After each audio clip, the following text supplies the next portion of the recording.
Welcome, welcome, welcome. Great, wonderful, welcome. And I'm very happy to welcome my beloved friend, George Mumford, who spoke at our benefit yesterday. How many of you were there? I see quite a few of you were there. Wonderful. And George and I have been friends for many, many years, and I was remembering that I actually was at the historic because George met Edie, his wife, there, party of our friend Stephanie Morgan 26 years ago when they met. So we've been friends for a long time, and George has been part of our Insight Meditation community of teachers for a very long time as well. And his, I guess, a little bit later incarnation as a sports psychologist and mindfulness coach for the Chicago Bulls and the Lakers during their championship seasons. Not a coincidence, by the way, that happened that way. Has led him, as he says, from locker room to boardroom, and he coaches all kinds of people now, including us when we're fortunate to have him here with us. So welcome to George. And the shape of our day, as many of you know, we will meditate now for about 35 minutes and then have a chance for some teaching and conversation together. And this is being filmed for Korean television. I don't know who actually watches the Buddhist TV network in Korea. That's something interesting to find out. And also live streamed, I believe. Are we live streaming today? Yes? Welcome, live stream friends. Apparently the answer is yes. So George and I are really happy to be here with you. We'll sit together. Oh, and I do some guided meditation for the first part of the meditation, and then we practice just trusting the silence and what emerges in the stillness as we sit together. So find your comfortable sitting posture.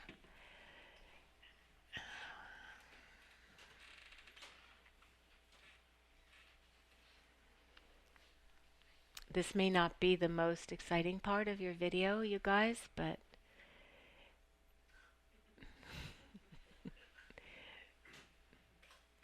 you know it's not an action movie, so.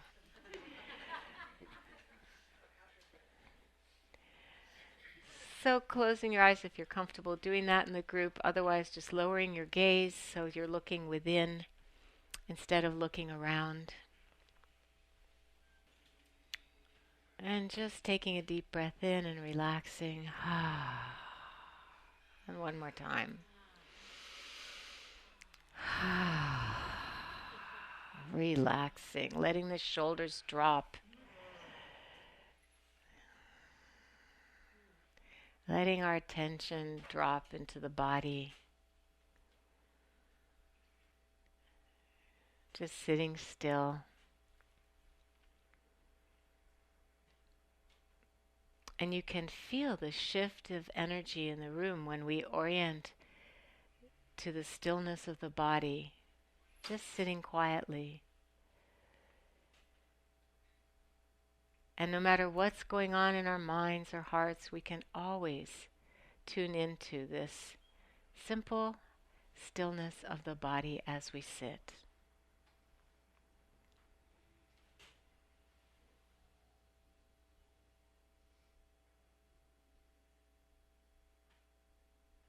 It's a practice of metta or loving kindness that I call the jelly roll because there's a sweetness. There can be a sweetness to it. And in this practice, we use our imagination to explore and invoke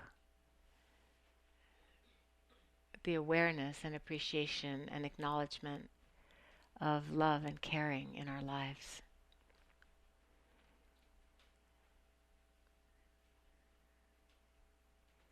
So I want to invite you to invite some people that you will either visualize or imagine near you. You can put them in a circle around you.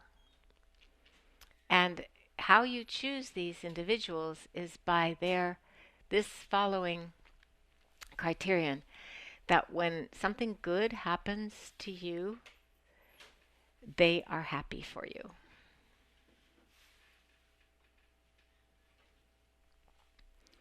And when you're ready, just to acknowledge each person, perhaps with a little bow, or maybe a hug if you feel close to them. And as you look them in the eye and offer this gesture of acknowledgement and appreciation, just let them dissolve and melt into your heart, one by one. This is receiving loving kindness. Really fully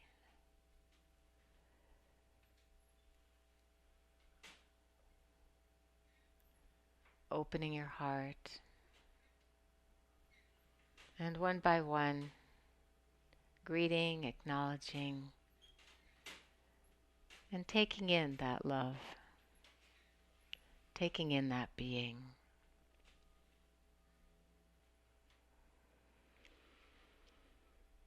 And then when you have acknowledged and absorbed the metta, the loving kindness of each one of these beings, just sitting with this fullness of heart,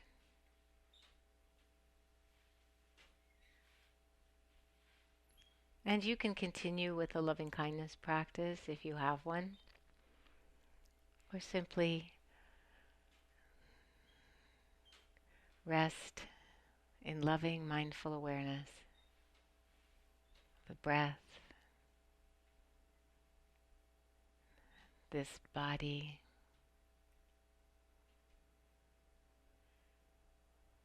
these feelings and thoughts.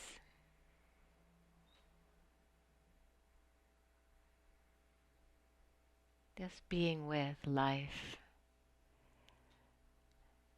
as it unfolds, moment by moment. Life in the form of this sound, this sensation.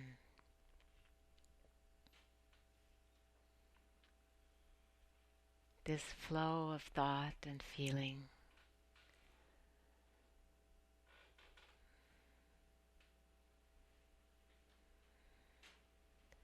Life in the form of you.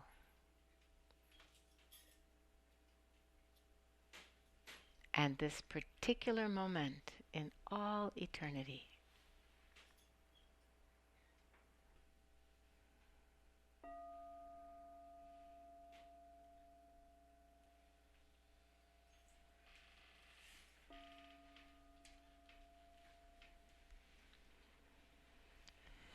So this morning, George and I are just going to offer some reflections on whatever is related to service in our world. And I'll just begin by sharing, because I was at the retreat with Ram Dass on Maui this past week, and Ram Dass he's really spent more time being sick than being well this past year. He's 88, he's very frail. And one of the beautiful things about the retreat, besides that I get paid to go to Maui, one of the beautiful things about the retreat is that Ram Dass appears no matter how he is. I mean, he rallied. He wasn't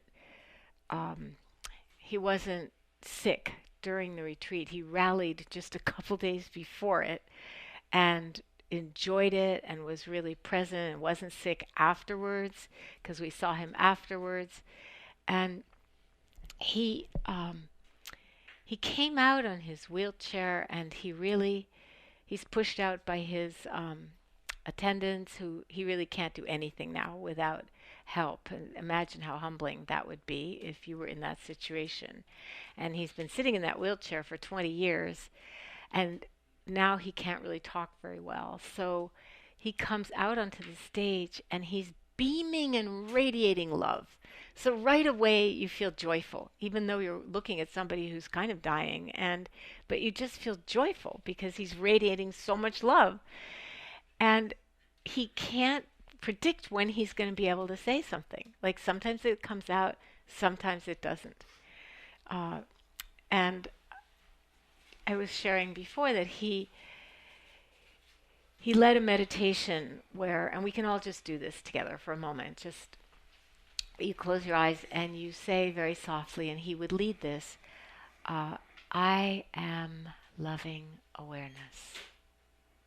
This is a way to shift our identity from the small, compressed, often suffering self to something bigger.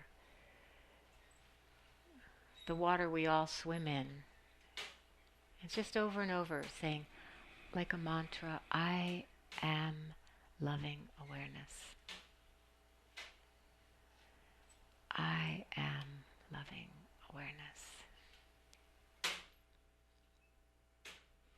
And then he would just say, loving awareness. Loving awareness. Loving awareness.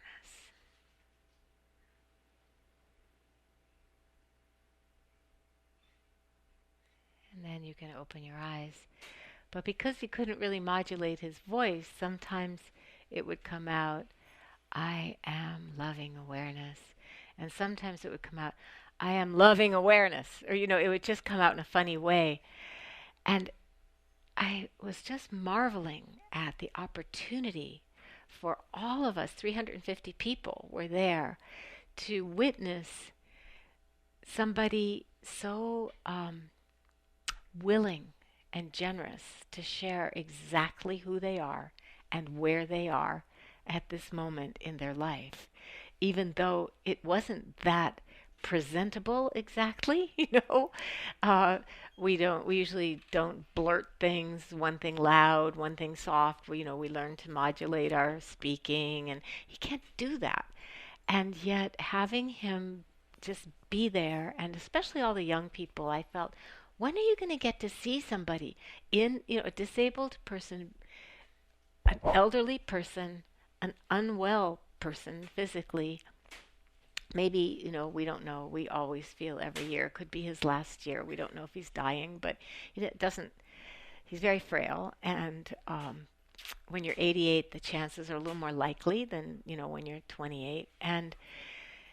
But just to be able to witness somebody being so loved and revered and beaming that out to everybody else and having so much to contribute, even though, in spite of and also because of their limitations in some way. It was really something special and beautiful, and that I wish more older people, more people who are living with disabilities, more people who are facing all kinds of challenges, to be able to tap into that level of self-compassion, self-respect, and self-love, to be able to radiate that to others and be free, all of us, because we all have our various disabilities. We all are aging and headed in the very same direction, all of us, right? 6 feet under. And just to feel that, it was like the title of our benefit yesterday was The Liberated and Joyful Heart. That's what I felt in his presence, that liberated and joyful heart. And what a generous service it is to all the rest of us, and to each other, when we feel free enough, liberated enough to be exactly who we are with each other. And I think you, Barbara Streisand, are a beautiful example of that. I just want to say thank you.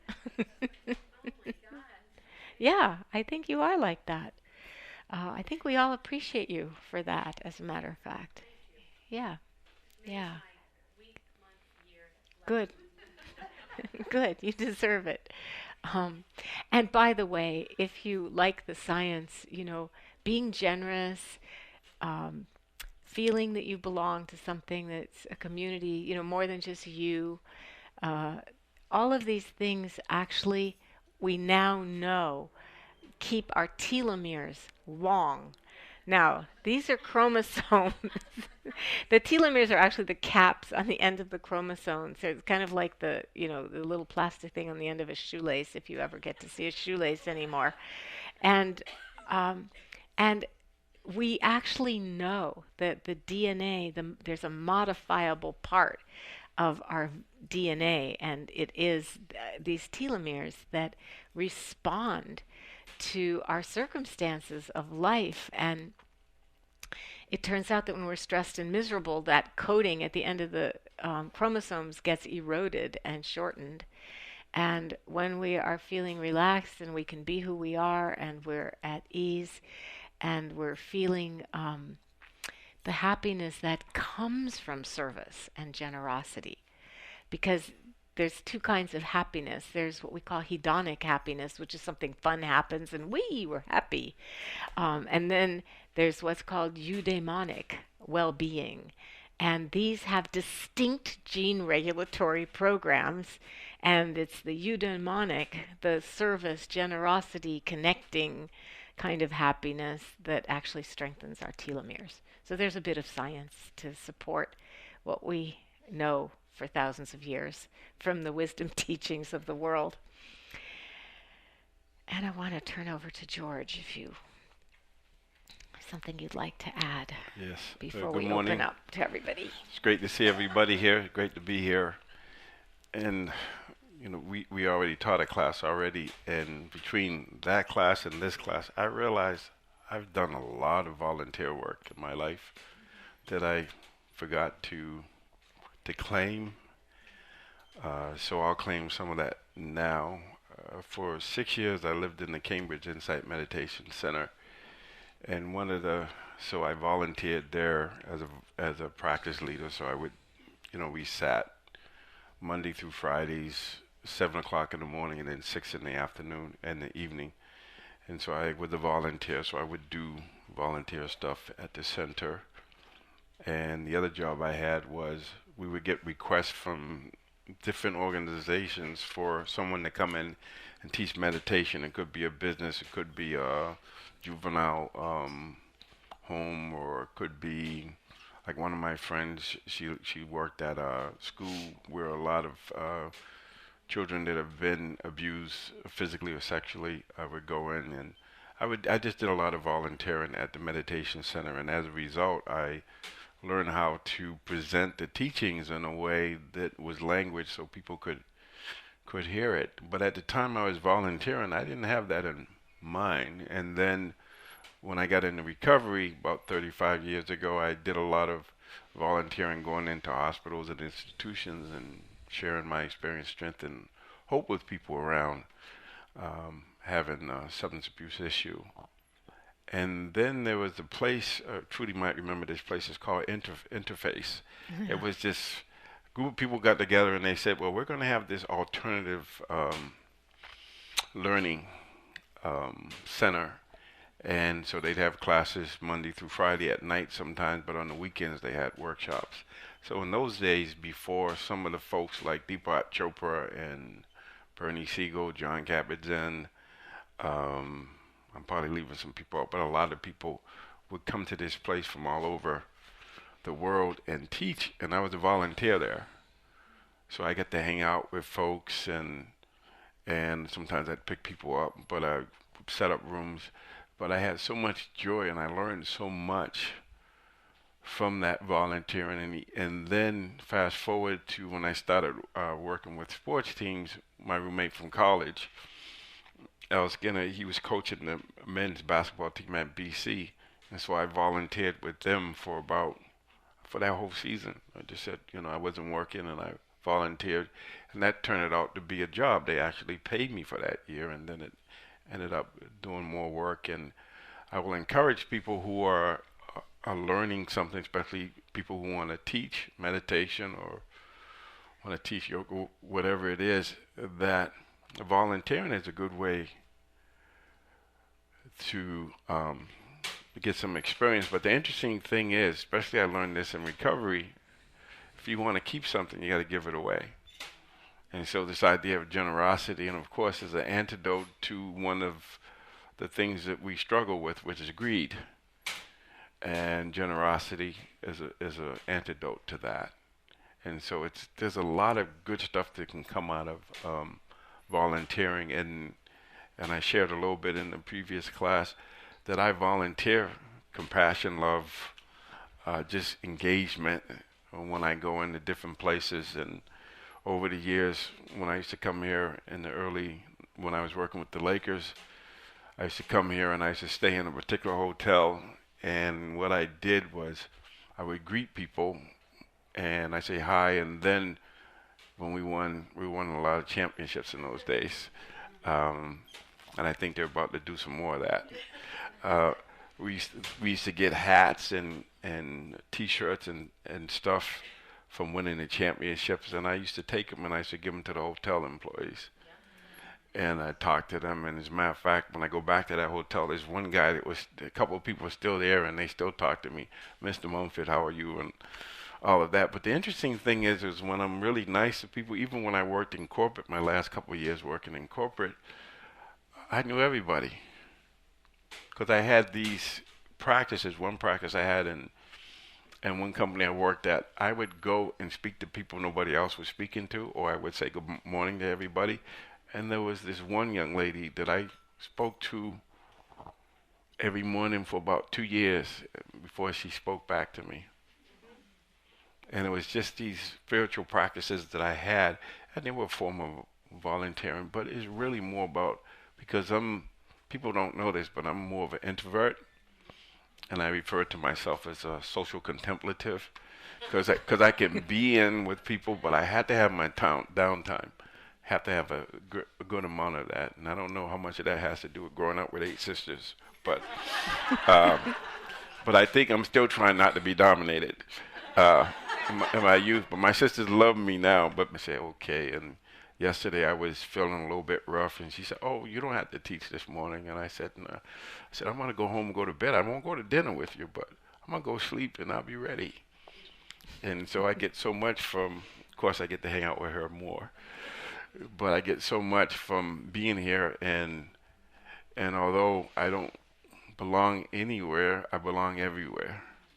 I talked about that a little bit, because I come in and I'm being with people, but I can come in, and I remember one of the ways Phil Jackson used to refer to me when I used to come into his teams was I was like a breath of fresh air, because I would come in and I would just come in and do what I need to do. I blend, and then I'm gone. And then I'd come back, and so even though I'm not here a lot, when I come here, I feel like I'm home. And I feel like I just blend, and I'm here, and then I'm not. But then again, at some point, that's going to happen in reality. I'm going to breathe in and breathe out. I'm not going to breathe in again. But right now, I'm breathing in and breathing out. And as a good friend of ours, John Kabat-Zinn, he said 2 things that really were profound. One is, as long as you're breathing, there's more right with you than what's wrong with you. And the second thing he said that I find is still true is people are complicated, including me. So I think that's pretty much all I want to say. But I love you all, and I'm so happy to be here. And one of the things that I intend to do is to meet. Depending if we were in church, I'd be talking about soul to soul. Here I'm talking about meeting divine spark, or Buddha nature to Buddha nature, or Christ consciousness, and whatever it is, masterpiece. That when I go in, no matter where I am, I'm around excellence. I'm around a masterpiece. And so if I can remember that on a good day, then that's going to have a huge impact on my perception and my interaction. So I just wanted to offer that's possible, that we have this magnanimous heart, however you want to call it, and open heart, open mind, and just see the greatness in everybody. Thank you, George. Thank you so much. And thank you for reminding all of us about times when we have volunteered, you know, because it's true. I just don't even remember them necessarily. Mhm. Like 4 years of Al-Anon intensive care. There's a lot of volunteering there and countless things that I'm sure everybody is remembering, times when you've done that in some way. And do you remember when you were kids and the teacher would ask, like, who wants to erase the blackboard? I don't know, maybe only girls wanted to do it, but I No. remember being, yeah, do you remember like wanting to be the one who got to erase the blackboard? And some of us are old enough to remember blackboards and erasers and things like that. But you know, when you're little, you want to be. It comes very naturally, that impulse to want to help out, and it is a special role. So we want to just open up for some conversation with you, and the conversation that we have here is about, you know, what happens on our meditation cushion or chair, and then also what happens when we bring that out into our lives. Anything that you have to share or questions, this is your turn. Kenny, yeah. I guess I wanted to ask about volunteering, and when you go into situations where there's a lot of suffering to volunteer, and maybe it's a more destructive kind of suffering, not like, in a sense, not like people who are victims, but people who kind of have destructive patterns, and you can kind of see that. Like, how do you bear witness to that and, you know, continue to volunteer and serve, but not feel kind of like the weight of the heaviness or like of the suffering? Or like, how do you recuperate afterward? Do you want to say something? Yes, I have a story. So I've done a lot of work in prisons. And I remember the first time I went into this particular prison, and I was living at the meditation center at the time.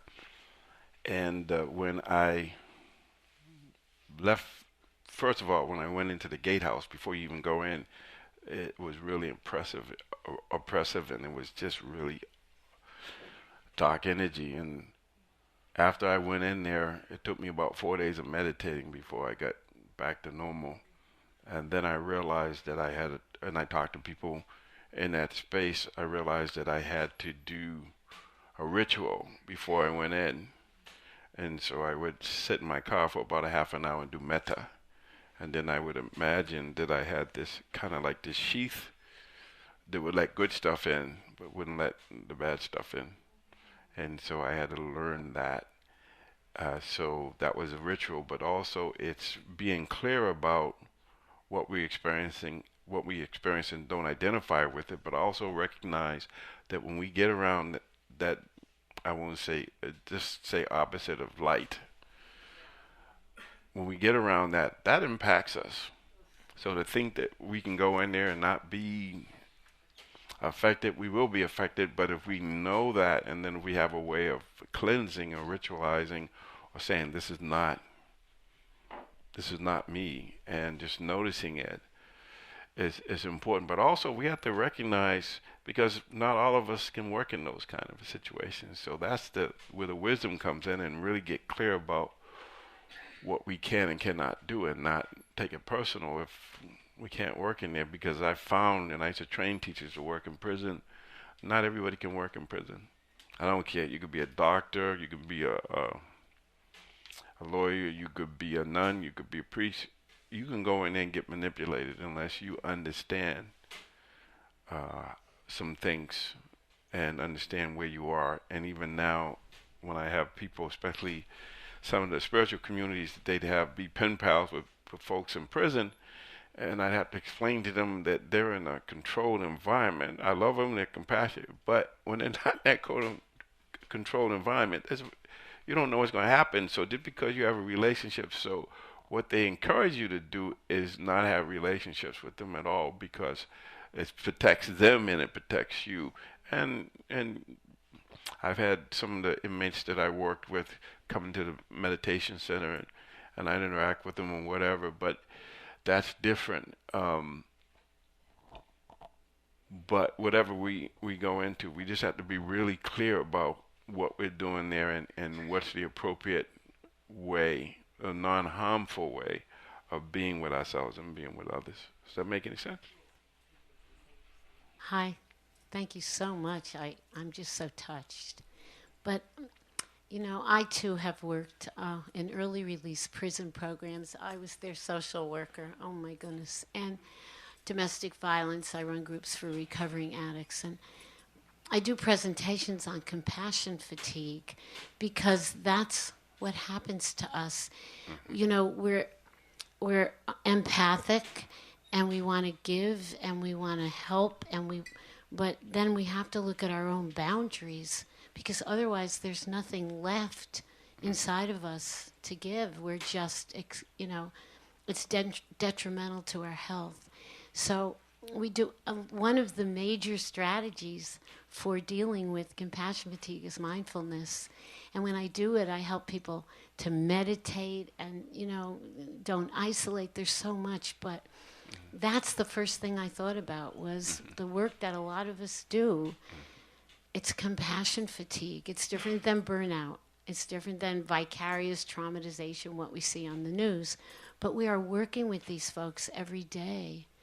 And it just takes a lot out of us. It's like losing our skin. So. You know what was interesting yesterday is listening to Father Greg Boyle, who is the founder of Homeboy Industries, and which is, for those of you who may not know, is the largest gang rehabilitation and reentry program in the world. And he obviously is working, you know, all day long with people whose behavior is probably not that good, and he's very inspiring person. He's kind of like our LA saint. And one of the things that he shared was that, because I asked him, what about your prayer or meditation practice? What do you have that sustains you in this way? And because he doesn't ever talk about burnout or compassion fatigue ever. And he said, well, I get up kind of early in the morning. What time do you think? 3. Gets up kind of early. And he said, and that's when he does his practices. But he made it clear later that time that he spends, and we didn't ask exactly what he does, but praying, meditating, the practices that whatever he does, that time is the source of the love that he can beam out to everybody he meets and let them know that they too are deserving of love and respect. And that really was, you know, the intervention that has turned out to work, surprise, surprise, was to treat gang members like human beings. But it's just echoing what you said, really, Michelle, about the mindfulness, that the meditation, that the practices we do here really help. Yeah, thanks. Joan needs a mic. I have a question about I'm trying to understand the difference between effort and over-efforting with my meditation. And the reason that I'm asking the question is because I've been meditating for 7 years, and the first 2.5, I was able to sit daily. I think I had beginner's mind for 2.5 years. I think I was lucky. For the last 4.5 years, I'm struggling quite a bit. And the reason I have trouble with effort is because I kind of grew up having to put in a lot of effort to just grow up in the home and the childhood that I had. And now I almost feel as if effort isn't such a good thing. It doesn't make sense. So I'm trying to make some sense out of how to put effort, because that's what I need. I think I've needed it for the last 4.5 years, and I'm not sure how to do it. You can handle the this. coach. Yes. So there's right effort and then there's wrong effort. And so I spent a couple of decades with wrong effort. And that is that warrior, lone wolf, pushing through, no compassion. And then one day I was reflecting and said, dude, man, you're making this way too complicated. The slow motion gets there quicker. It's if your mind is right, then your effort's going to be right. So right effort, the main thing of right effort is to get into a wholesome mind state. If you're meditating with an unwholesome mind state, you're going to struggle. And what do I mean by that? We talk about greed, hatred, and delusion, right? So right mind, right view has to do with non-greed, non-hatred, non-delusion. So another way of putting it is generosity, compassion, love. We've been talking about love and awareness. So that part of right effort is to abandon, let's think about thoughts, unwholesome thought or a thought that's negative. Right effort is to how to abandon an arisen unwholesome thought. So one thing is how to abandon it. The second thing is how to prevent it from arising in the first place, right? And then the third thing is to have a wholesome mind state like love or mindfulness. And once it has arisen, how to maintain and balance and perfect it. So the short answer is, if your mind is in survival mode, you're going to be fight, flight, and freeze. You know, that's an autonomic nervous system, which is in, it's all left brain. And it's also, the other side of that is when you're in a growth mode, then it's a totally different chemistry, and that's when you're in the relaxation. They talk about it, I like to call it rest and digest. And you can notice it when you meditate, your stomach starts talking to you. The stuff you're digesting food when you're in the stress mode, all of that blood leaves and goes into your big muscles, and you don't digest the food. You end up like I had a lot of GI problems growing up. So it's really getting clear about what's your intention, and can you have a wholesome mind state, wholesome thoughts. So this is really simple. It took me years to figure this out. If your mind is right, everything else is right. So if you start off with love and kindness, or your mind, and this is what they call the broaden and build theory, when you're in a positive mind state, your cognitive functioning is enhanced, which means you see more, you think clearer, and your whole brain chemistry, everything works differently. So it's that damn simple.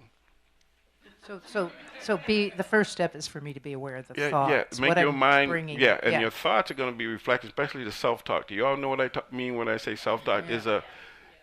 So that's the main thing, because the self-talk is a reflection of your mind state. Right. And one of the foundations of mindfulness is be aware of, when your mind is full of hate or full of concentrated, whatever it is. Right. So once we understand that, so it's like a pair of glasses. I got on the hate glasses or the fear glasses.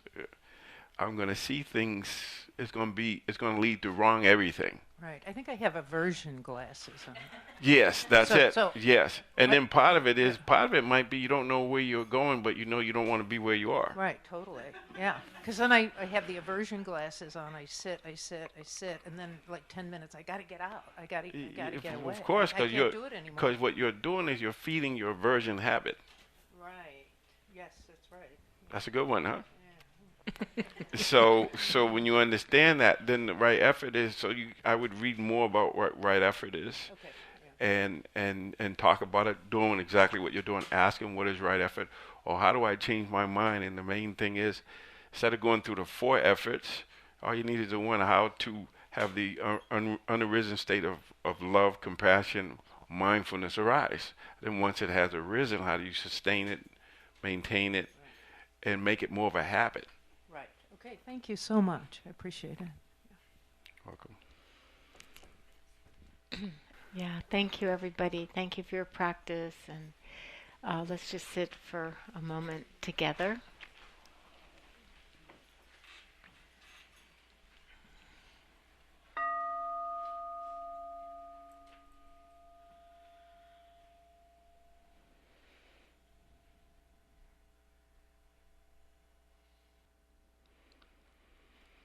So whenever we have the opportunity to be together and study and practice these teachings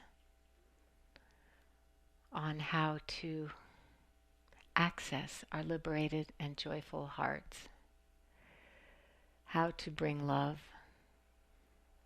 into a world that really needs our care. Whenever we have the opportunity to do this together, we express our gratitude for anything that we've learned or that we hadn't heard before, the moments of truth, moments of beauty, moments of lightness, moments of laughter together. We express our appreciation for all of this by an creative act of the imagination, offering the goodness of our practice to all beings everywhere without exception. We just gather the goodness and offer it. May we and all beings grow in our capacity to embody love for ourselves and each other and our world.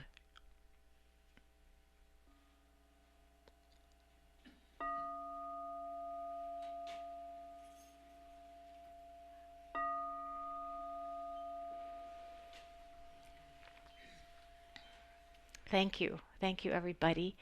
Thank you, Korean Buddhist Television Network. Thank you. And we thank you, George, for coming and being with us. Thank you. Thanks for having me. And we have refreshments, and please stay and talk to somebody you haven't talked to before. Say hi, have some refreshments, and celebrate our volunteers. Thank you.